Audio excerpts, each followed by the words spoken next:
Welcome back to the show. Today we are going to be talking about a true phenomenon, something that's really more than just a piece of media. It's a platform. It's a platform, it's a tool, it's almost a digital nation at this point. Yeah. As of April of last year, it had sold over 350 million copies. Which is a staggering number. It is. I mean, it's the best-selling video game in history. Yeah. And the distance between it and whatever's in second place just seems to grow every single year. We are, of course, talking about Minecraft. Of course. And our goal today is to really trace its biography, to look at how this project went from what was essentially a weekend coding experiment back in 2009, all the way to what it is now, a multi-billion-dollar franchise that even broke box office records in 2025. And the central question, I think, for our analysis has to be this. How did a sandbox game, a world with no required goals, no instructions, no tutorial, become the single most successful video game ever created? It really defies the conventional wisdom of game design. We'll have to look at things like procedural generation, what's called emergent gameplay, and, the very interesting journey from this indie passion project to a major corporate asset. So let's start at the beginning. Let's set the stage. The year is 2009. Right. The gaming world at that time was really dominated by this relentless push for high-definition realism. It was all about polygon counts, cinematic storytelling, making games look more and more like movies. A very specific aesthetic. And then into that environment comes this one individual. Markus Persson, better known online by his handle, Notch. Before he was Notch, the creator of Minecraft, he was a developer at a company called King. The same King that would later make Candy Crush. The very same one. He was working on browser games, simple, accessible stuff. But his real passion, his real laboratory, was a website called TigSource. Can you explain what TigSource was? TigSource, or the independent gaming source, was this incredibly important online forum for indie developers at the time. It was a community. People would share prototypes. They'd post half-finished ideas, get feedback, critique each other's work. It was a crucible for a lot of ideas in that era. And Persson was active there. Very active. He was working on a prototype for a base-building game. It was called Ruby Dung. Ruby Dung? Yes. And for that, he was pulling inspiration from some pretty complex places. One was a game called Dwarf Fortress. Which is legendary for its complexity. It's more of a world simulation than a game. Exactly. A deep simulation. And he was also looking at Roller Coaster Tycoon for its visual perspective, that isometric top-down at an angle view. So Ruby Dung had this isometric camera looking down on the world. It did, but something about it wasn't quite working for him. The project was stalling. And then he saw another game that was posted on the TigSource forums, a game that would change everything. And that game was Infinimeter. Infinimeter. It came out in April 2009, just a month before he started on what would become Minecraft. And it was the missing piece of the puzzle for him. What was it about Infinimeter that was so influential? It had two key things: a world made of blocks and a first-person perspective. You were inside the world, mining these blocks. Persson saw that and had a moment of clarity. He realized that was the correct direction. But Infinimeter was a different kind of game. Very different. It was a competitive, team-based game. You had two teams trying to mine more resources than the other. Persson loved the core mechanic, the block-based world, but he wanted to take it somewhere else. He wanted to strip out the required competition and start adding in elements from role-playing games. Survival, crafting, exploration. So in May of 2009, he starts a new project. He calls it Cave Game. That was the working title. And the first thing he did was abandon that isometric camera from Ruby Dung. He built it from the ground up to be first person, just to capture that feeling he got from Infinimeter. And the development was fast. Incredibly fast. The foundational code, the basic engine for a world made of blocks that you could place and break, was written over a single weekend. That's amazing. It speaks to the power of the core idea. But we should touch on the technical side, because the constraints of the technology really defined the game's famous aesthetic. The blockiness wasn't just an art style choice. Not at all. It was a technical solution. The world is made of what are called voxels. You can think of them as three-dimensional pixels, cubes, basically. And arranging them on a grid was a computationally efficient way to create a world where every single piece of it could be destroyed, picked up, and placed somewhere else. Total malleability. Exactly, and that's a huge technical challenge. The voxel grid was the answer. So the very first public version of this cave game goes online on May 17th, 2009. What was in that version? Almost nothing by today's standards. It was a developmental build. You, the player, could place blocks and you could break blocks. That was it. No monsters. No monsters, no crafting, no health bar, no hunger. Not even a day-night cycle. It was, in essence, a digital Lego set, a proof of concept. And that proof of concept leads to what might be the project's most important innovation. And it wasn't even a gameplay feature. It was the business model. Right. This is what we now call early access, and it's ubiquitous on platforms like Steam. But in 2009, this was a very, very new idea. Explain how it worked. Persson decided to sell the game while it was still deep in its alpha stage of development. He sold it for a reduced price, and he made a promise to those early buyers. The promise being? If you buy the game now, in its unfinished state, you will get the full final version and every single future update for free, forever. So the players were funding the development directly. In real time. He didn't need a publisher. He didn't need to go look for venture capital. His customers were his investors. And this created a really unique feedback loop. The Secret Friday updates. The Secret Friday updates. Every Friday, he would add new features to the game. Big things. One week, it would be basic survival mechanics. The next, it might be the first enemy creatures, or a new type of block. And Redstone. And Redstone, which we absolutely have to talk about in more detail later. But this created this rhythm, this cycle of anticipation and community engagement. Players would look forward to Fridays to see what new toy they had to play with. And the sales started to grow. They surged. It got to the point where Persson was able to leave his day job at King to focus on Minecraft full-time. And eventually, the revenue from those alpha sales was enough for him to found his own studio, which he called Mojang. He founded Mojang with two partners, Jacob Porser and Carl Manna. The company was literally built on the money from selling an unfinished game. So by the time the game had its official full release, leaving beta, which was on November 18th, 2011, it was already a massive success. The full release was almost a formality. A celebration, really.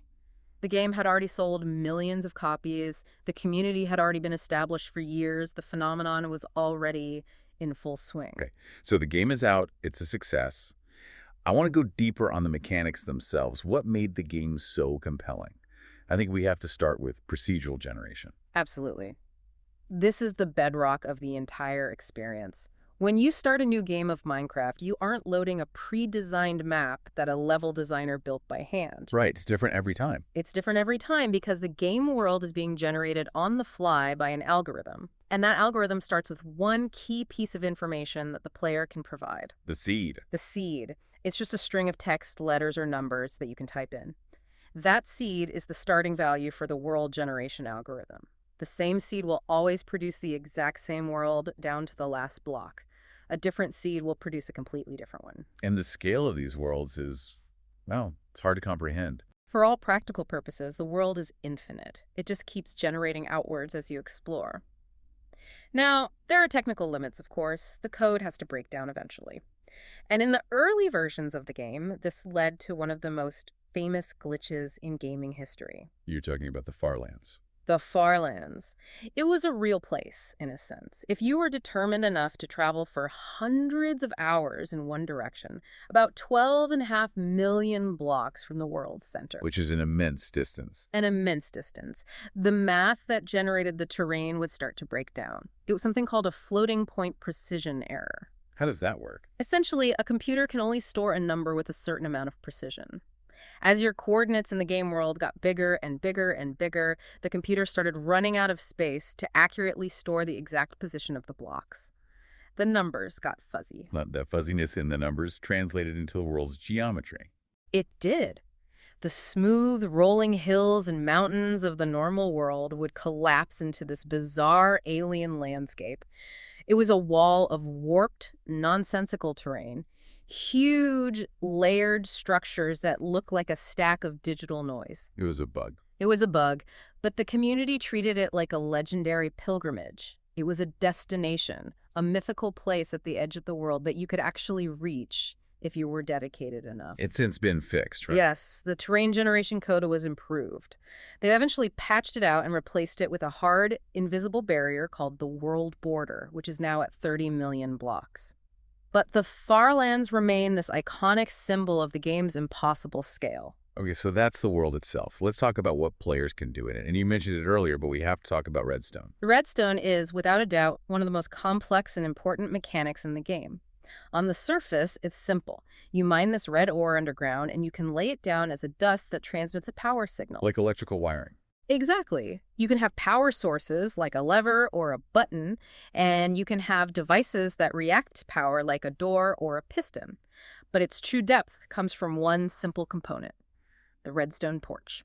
Oh, so? A redstone torch acts as an inverter. If it receives power, it turns off. If it doesn't receive power, it turns on.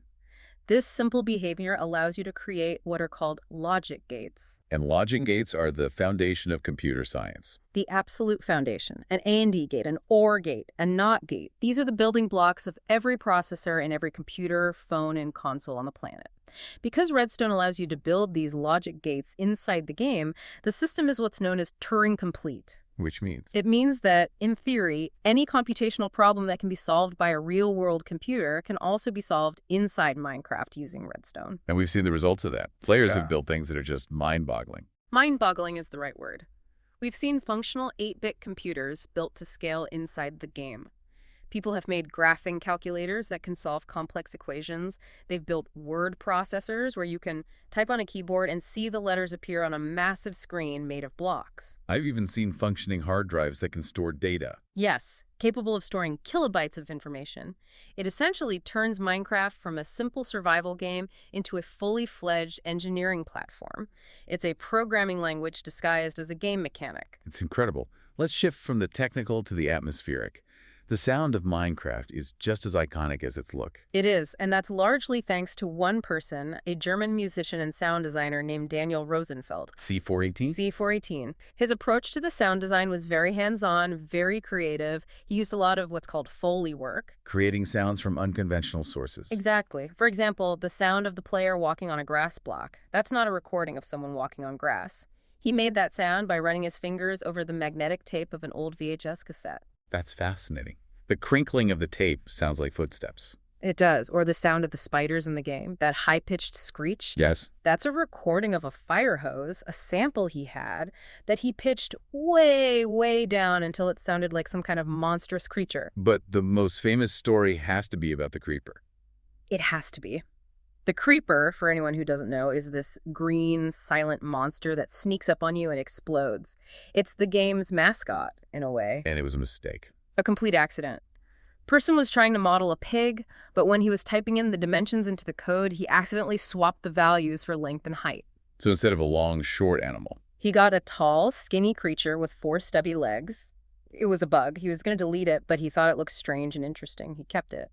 And Rosenfeld needed a sound for it. The fuse sound. That sound was actually a placeholder. It was a recording of a matchstick burning that Rosenfeld had on his computer. He dropped it in just to have something there, but it worked so perfectly, that feeling of a fuse burning down before an explosion, that they just kept it. The most iconic monster in the game is the result of a coding error and a placeholder sound effect. That's the definition of emergent design. It is, and that philosophy extends to the music as well. The soundtrack that C418 composed is not what you'd expect from a fantasy game about mining and fighting monsters. It's not this big, bombastic orchestral score. Not at all. It's very ambient, it's minimalist, instrumental, piano, and synth-heavy. It's designed to fade into the background most of the time. It's often described as being melancholic or sparse. And that creates a very specific feeling. It does. It contrasts beautifully with the bright, blocky, almost cartoonish visuals. It enhances that feeling of being alone in a vast, empty world. It gives the game a surprising emotional depth. So by 2014, the game is a global sensation. It's on PC, it's on consoles, it's on mobile phones, it's everywhere.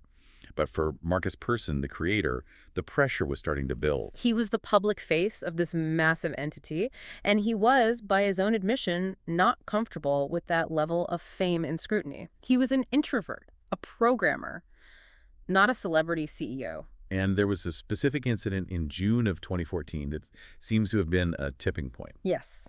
It had to do with the game's end user license agreement, the EULA. Mojang decided to start enforcing a rule that had always been there but was widely ignored. It was about how people could make money from private servers. A lot of servers were selling things to players for real money. Right? And many of them were selling gameplay advantages, powerful swords, enchanted armor, things that created a pay-to-win environment. Mojang stepped in and said, That's not allowed. You can charge a fee for access to your server, or you can sell cosmetic items, but you cannot sell things that affect gameplay. And the community reaction was not positive? It was intensely negative. Persson was personally targeted. He was receiving a huge amount of criticism from server owners, from players, from the families of kids who played on these servers. It was a firestorm. And it seems to have been the last straw for him. It was. In June of 2014, he sent out a tweet. It wasn't cryptic or subtle. He just asked, "Anyone want to buy my share of Mojang so I can move on with my life?" He just put it out there publicly? Publicly. He followed it up by saying, "Getting hate for trying to do the right thing is not my gig." It was clear he was serious. He wanted out. He wanted to save his sanity, as he put it. And when a property as valuable as Minecraft is suddenly on the market, the big players take notice. Immediately. Reports came out that companies like Electronic Arts and Activision Blizzard were interested. But the company that moved most decisively was Microsoft. In September 2014, the deal was announced. Microsoft acquired Mojang, and with it, the entire Minecraft intellectual property for $2.5 billion. $2.5 billion. An incredible sum. And as part of the deal, Markus Persson, along with the other co-founders, left the company. His involvement with Minecraft was over. It's important to add, though, that he hadn't been the lead developer for some time at that point. That's a crucial detail. He had actually handed over creative control and the role of lead developer to Jens Bergensten, or Jeb, all the way back in 2011. Jeb remained at the studio after the acquisition and is still the creative lead to this day. So the creative direction had a continuity that persisted through the sale. So Microsoft is now in charge, and they inherit not just a massively successful game, but also a big technical mess. A mess is a good way to describe it. The problem was fragmentation. Over the years, Minecraft had been ported to many different platforms, but they weren't all the same game. There were two main versions, two different code bases. That's right. First, you had the original, the Java edition. This was the version for PC, Mac, and Linux. It's the one the hardcore community was built around. And what was the other one? The other was originally called Pocket Edition. It was built from the ground up for mobile phones, and it was written in a different programming language, C++. It was much more efficient and less resource-heavy than the Java version. And the console versions were different again. Exactly. The versions for Xbox, PlayStation, and Nintendo were being developed by an external studio called 4J Studios. So you had at least 3 major incompatible versions of the same game. And that incompatibility was a huge problem. A huge problem. If you were playing on your Xbox, you couldn't play with your friend who was on their iPhone. And neither of you could play with someone on a PC. The player base was siloed. Which led to a massive engineering project from Microsoft called the Better Together Update. This was a monumental effort. The goal was to unify as many platforms as possible under a single code base. And the code base they chose was the one from the mobile version, the C++ one, which they renamed the Bedrock engine. So they took the mobile version and scaled it up. They did. In 2017, they launched the Better Together update. It took the Bedrock engine and ported it to Xbox, to mobile devices, to VR headsets, and eventually to the Nintendo Switch and even the PlayStation. So if you bought the game on any of those platforms, you were playing the same version. You were. And that meant you could all play together. Cross-platform play was now a reality. A player on an Xbox could build a house with a friend on a Nintendo Switch. What happened to the old console versions? They were effectively discontinued. They're now referred to as the Legacy Console editions. The Bedrock edition became the standard for almost everyone. But not for the original PC players. No. The Java edition remains its own separate, actively developed version on PC. And the reason for that is one word: modding. The modding community. The Java version's architecture allows for incredibly deep and complex modifications to the game. The Bedrock edition is much more of a closed system, so to preserve that vibrant modding scene, Microsoft has continued to maintain both versions in parallel. Beyond unifying the game, Microsoft also saw its potential outside of just entertainment. They did. In 2016, they officially launched Minecraft, Education Edition. This was a version specifically for schools. For classroom use, yes. It has special features for teachers, like tools to manage students in a virtual world, and pre-built lesson plans. What kinds of subjects is it used for? All sorts. There are history lessons where students can explore a recreation of ancient Rome. There are chemistry lessons where they can use an in-game chemistry set to combine elements and create compounds, something you couldn't do in the regular game. And coding, I assume. And especially coding. It has features that teach the fundamentals of programming logic. It really solidified the game's identity as a legitimate educational tool, not just a toy. It's hard to talk about the game's growth without talking about online video, specifically YouTube. The relationship between Minecraft and YouTube is completely symbiotic. You can't really tell the story of one without the other in the 2010s. The numbers are just difficult to wrap your head around. In late 2021, YouTube put out an announcement. They did. They announced that content related to Minecraft had collectively surpassed 1 trillion views on the platform. 1 trillion. With the T. It's the most watched video game in the history of the platform by a very wide margin. And it created this whole ecosystem of creators? A vast ecosystem. You had the early pioneers like the Yogscast or Captain Sparklez doing song parodies and Let's Play series. You had figures like PewDiePie, whose Minecraft series revived his channel's growth. And then later on, you had these massive collaborative storytelling projects, most famously the Dream SMP server. And these videos served a dual purpose. They did. On one hand, they were entertainment, but on the other, they were the game's instruction manual.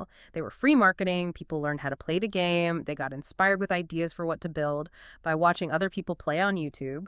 Watching Minecraft became just as popular as playing it. The game's influence started to bleed out from the digital world into the physical one as well, sometimes in very serious applications. Yes. There's a project called Block by Block. It's a collaboration between Mojang and the UN Habitat Program. What does it do? They go into underserved communities in places like Nairobi or Kosovo, and they use Minecraft as a tool for urban planning. They get local citizens, especially young people, to build and redesign public spaces, parks, squares, community centers inside the game. So they can visualize the changes before they're built. Exactly. It gives them a voice in the design process in a way that's accessible and intuitive. Those designs are then used by architects and city planners to inform the real-world construction. And then there's an even more radical use case. The uncensored library. This is one of the most brilliant uses of a game platform I've ever seen. It's a project created by the organization Reporters Without Borders. What is it? It's a massive, ornate library built on a public Minecraft server. But the books in this library aren't fantasy stories, they contain journalism.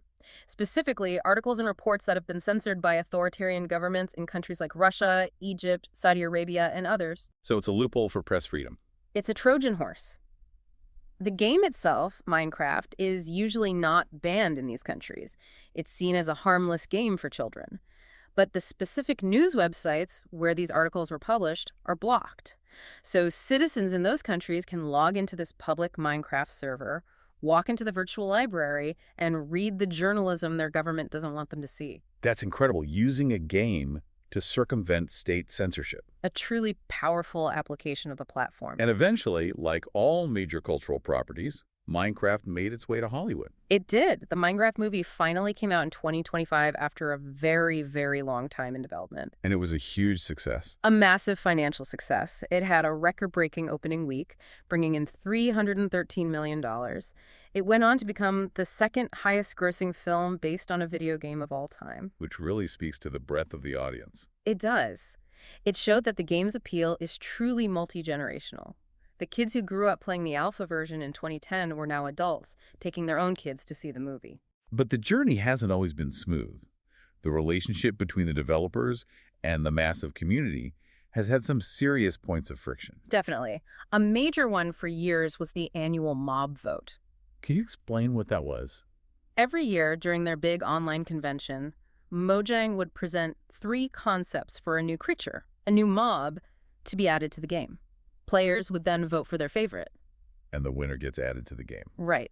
But the problem was what happened to the losers. The other 2 concepts were permanently scrapped. They would never be added. So good ideas were being thrown away. That's how a large portion of the community saw it. It created a lot of division and disappointment every year. Players felt they were being forced to choose, and that the developer was wasting perfectly good designs. By 2023, the backlash was huge. There were petitions with hundreds of thousands of signatures demanding they end the vote and just add all 3 mobs. And Mojang eventually listened. They did. In September of 2024, they announced they were officially retiring the mob vote. It was a clear response to that sustained community pressure. There was an even bigger controversy around moderation, one that got a nickname from the community. Yes. The update, colloquially known as 1.1 King 10.84. A clear reference to Orwell. What was the issue? In 2022, Microsoft introduced a new player reporting system. It allowed any player to report another player for inappropriate messages in the chat, things like harassment or hate speech. That sounds reasonable on the surface. The controversy was in the implementation. The reports didn't go to the owner of the private server you were playing on. They went directly to Microsoft. And if Microsoft's moderation team decided to issue a ban, that ban was global. Meaning you were banned from Minecraft entirely. From all multiplayer aspects of the game. You couldn't play on your friend's private server, you couldn't play on the big public servers, nothing. A single offense on one server could get you kicked out of the entire online ecosystem. And the community saw that as an overreach. A major overreach. Many felt that Microsoft was policing the chat on private servers, which they saw as private spaces. It led to widespread accusations of censorship and a breakdown of trust for a significant part of the player base. And there was one more point of friction around that time to do with player accounts. The account migration. For years, players had what were called Mojang accounts. But after the acquisition, Microsoft wanted to unify everything under their own system. So everyone had to switch to a Microsoft account to play. They were required to. There was a long transition period, but the deadline was in 2023. And any player who didn't migrate their account by that deadline, their account was deactivated. They lost access to the game they had purchased. Which must have alienated some of the very oldest players. It did. People who had maybe bought the game in 2010 and hadn't played in a few years, who missed the announcements, they came back to find their access was just gone. It was another move that, while making sense from a corporate perspective, caused a lot of ill will among the legacy community. So let's bring it up to the most recent history. From 2024 into early 2026, there's been a noticeable change in the game's development strategy. A big one. For about a decade, Mojang followed a predictable pattern. One huge, themed update every summer. The Caves and Cliffs update, the Nether update, and so on. And in 2024, that changed. It did. They announced they were moving away from that model. Instead of one massive update, they would now release smaller, more frequent content drops throughout the year. What was the reasoning for that? Two main reasons. First, it reduces the pressure on the development team. Those huge summer updates were incredibly stressful to produce on a tight deadline. Second, it keeps the game feeling fresh year-round, rather than having a big content dump followed by a long drought. And there have been significant technical updates as well. A big graphical overhaul was announced. Yes, in March of 2025, it's an update for the Bedrock edition called Vibrant Visuals. And this isn't ray tracing, which requires very expensive hardware. No, and that's the key. It's a graphical update for the masses. It adds more sophisticated lighting effects like dynamic shadows and volumetric fog, things that make the world feel much more alive and atmospheric. But it's designed to run on the average console or mid-range PC, not just on high-end gaming rigs. But perhaps the most forward-looking development, the most experimental, has been in the field of artificial intelligence. This is truly fascinating. In November of 2024, a research project was unveiled called Oasis. And Oasis is a version of Minecraft run by an AI. In a sense, yes. It's a generative AI model that creates the game world in real time. The standard game renders a world that has been procedurally generated and stored in memory. Oasis doesn't do that. It predicts what the next frame of the game should look like based on the player's inputs. It is essentially dreaming the game into existence as you play it. Which has some very strange side effects. It does. The model can hallucinate, as they call it. Because it doesn't have a perfect memory of the world's state, things can change when you aren't looking. You might look at a block, turn away, and when you look back, it might have changed its texture or even disappeared entirely because the model didn't remember it correctly. So it's not a playable product yet? Oh, not at all. It's a proof of concept. But it points towards a potential future for gaming where worlds aren't just generated by a fixed algorithm, but are dynamically created and altered by an AI in response to the player. So as we wrap up, we're left with this incredible legacy. From a simple prototype in a web browser in 2009 to an AI-generated frontier in 2026. It's a remarkable trajectory. The last major data we have on player numbers is from 2021, and even then it had over 140 million monthly active users. That number is almost certainly higher now. It has truly established itself as a forever game. A platform that's constantly being updated by its developers and constantly being reinvented by its players. It's a digital sandbox, a programming tool, a social space, and a canvas for creativity. Its simplicity is what has given it its longevity. It's a story of how a very simple idea, executed at the right time with the right business model, can grow to become a global cultural standard. A genuine phenomenon. Thanks for listening.